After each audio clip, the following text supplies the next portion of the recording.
کہ عالمی برادری میں پاکستان کا وقار بھی بلند ہوا۔ اس اثر اور بھرپور جواب دیا جس سے نہ صرف ہماری سرحدوں کا دفاع ناقابل تسخیر بنا بلکہ عالمی برادری میں پاکستان کا وقار بھی بلند ہوا۔ اس عظیم کامیابی نے یہ پیغام دیا کہ پاکستانی قوم ہر آزمائش میں متحد ہے اور مادر وطن کے دفاع کے لیے سیسا پلائی دیوار بن جاتی ہے۔ اسی قومی عزم اور یکجہتی کو بروئے کار لاتے ہوئے اب ہماری توجہ معاشی استحکام، ترقی اور خوشحالی کے حصول کی جانب مرکوز ہے۔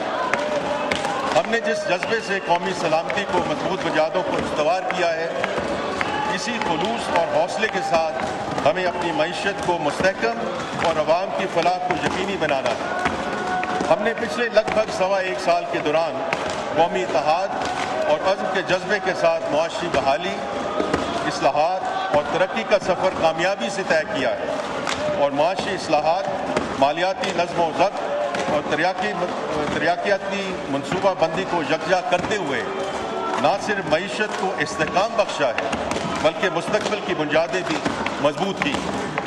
جناب اسپیکر، ہماری ترجیح ایک ایسی معیشت کی تشکیل ہے جو ہر طبقے کو ترقی کے ثمرات دے اور ماحولیات و وسائل کے تحفظ کو یقینی بناتے ہوئے دیر پا ترقی کا راستہ ہموار کرے۔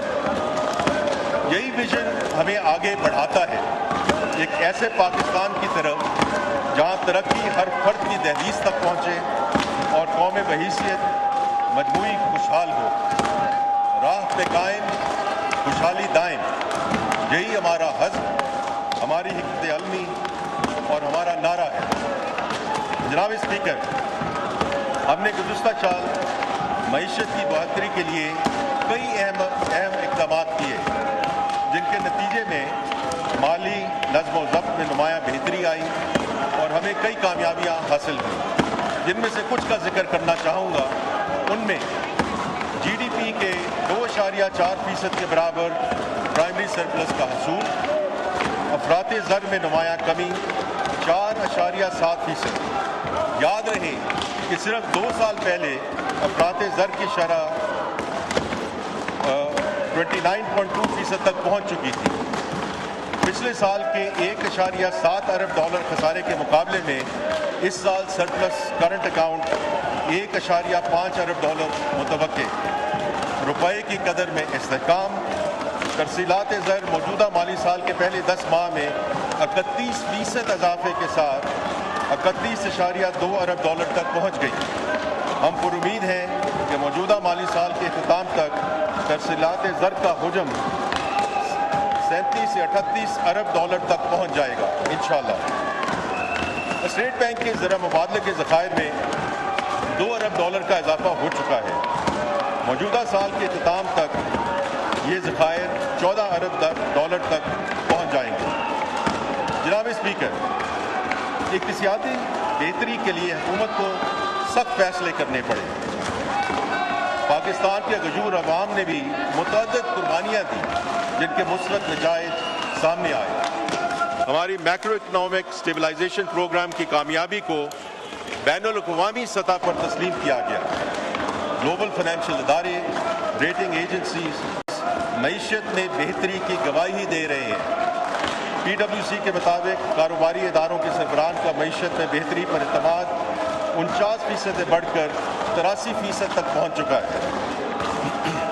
اسی اعتماد کی بازگشت اوورسیز چیمبر کے تحت پاکستان میں کاروبار کرنے والے بیرونی سرمایہ کاروں میں بھی سنی جا سکتی ہے، جہاں بزنس کانفیڈنس انڈیکس میں تاریخی بہتری آئی۔ گیلپ کے مطابق بھی پاکستانی معیشت میں واضح بہتری آئی ہے اور ہاؤس ہولڈ فائنینشیل آؤٹ لک میں صرف پچھلے سی ماہی میں 27.5% اضافہ ہوا۔ اپسوس سروے کے مطابق پاکستان کے بہتر مستقبل کے حوالے سے عوام اور مقامی صارفین کی توقعات میں اضافہ ہوا ہے اور یہ 6 سال کی بلند ترین سطح پر پہنچ چکی ہے۔ فچ نے پاکستان کی ریٹنگ کو CCC+ سے بڑھا کر B- کرتے ہوئے معاشی مستقبل میں بہتری کی نوید دی ہے۔ موڈیز نے بھی معیشت میں بہتری کی نشاندہی کی ہے۔ Asian development bank, world bank اور IFC نے نہ صرف پاکستانی معیشت کے مستقبل پر اعتماد کا اظہار کیا ہے بلکہ پاکستان کے لیے قدیم فنانسنگ فراہم کرنے کا بھی اعلان کیا ہے۔ وزیر اعظم محمد شہباز شریف کی قیادت میں حکومت نے مختصر عرصے میں مختلف سیکٹرز میں کئی اہم کامیابیاں حاصل کی ہیں۔ میں ان کامیابیوں اور کچھ اہم اصلاحات کی تفصیل ایوان کے سامنے رکھنا چاہتا ہوں۔ سب سے پہلے FBR ریفارم۔ جناب اسپیکر، ہمارا سب سے اہم معاشی مسئلہ محصولات کے نظام کی مسلسل کمزوری تھی۔ پاکستان کی ٹیکس ٹو GDP ریشو 10% تھی، جو کہ ترقیاتی اخراجات اور ریاست کی انتظامی معاملات چلانے کے لیے ناکافی تھی۔ مزید برآں FBR کے مطابق پاکستان میں ٹیکس گیپ کا تخمینہ 5.5 ٹریلین روپیہ لگایا گیا، یعنی ہم آدھے سے زیادہ ممکنہ ٹیکس سے محروم تھے۔ یہ صورتحال ناقابل قبول تھی۔ اس خلا کو پُر کرنا نہ صرف ضروری تھا بلکہ ملک کو 14% ٹیکس ٹو GDP ریشو کی پائیدار ترقی کی راہ پر ڈالنا ناگزیر تھا۔